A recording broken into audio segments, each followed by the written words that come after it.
Hey guys welcome back to my mini blog. Last వీడియోలో అయితే మనం చెప్పాం కదా ఆంధ్రాకి వచ్చాము అనేసి. సో ఇంకా ఆంధ్రాకి వెళ్ళే ప్రతిసారి అయితే మేము ఎర్లీ మార్నింగ్ స్టార్ట్ అయిపోతాము. సేమ్ వేలో ఈసారి కూడా అలాగే స్టార్ట్ అయ్యామన్నమాట. ఇంకా ఇంటికి రీచ్ అవ్వడానికి చాలా టైం పడుతుంది. అందుకనేసి మిడిల్‌లో అయితే బ్రేక్‌ఫాస్ట్ ఫినిష్ చేయడానికి ఒక చోట అయితే ఆపాము. పలంనేర్ దగ్గర అన్నమాట.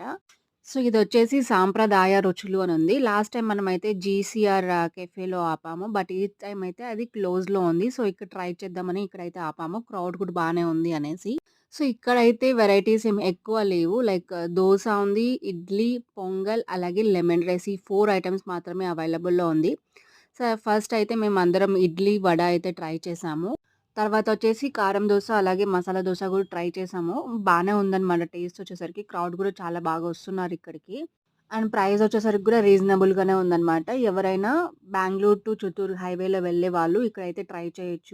అండ్ అలాగే మేమైతే బ్రేక్‌ఫాస్ట్ ఫినిష్ చేసుకున్నాం. మా మమ్మీ అయితే మా పాపని తీసుకుంది గాబట్టి, ఇంకా వెహికల్‌లోకి మా మమ్మీకి తెచ్చిచ్చామనమాట. సో, ఇంకా హైవేలో ఉంది గాబట్టి, ప్రశాంతంగా ఇక్కడ పీస్‌ఫుల్‌గా ఇట్లా నిల్చొని తినొచ్చు. అలాగే ఇక్కడ సీటింగ్ ప్లేసెస్ గూడా ఉన్నాయన్నమాట. కూర్చొని తినొచ్చు. చూసారు గదా! ఇది అన్నమాట మన వీడియో. చాలా మంది మన వీడియోస్ చూస్తున్నారు. సబ్స్క్రైబ్ చేసుకోవడం లేదు. Please subscribe and like, share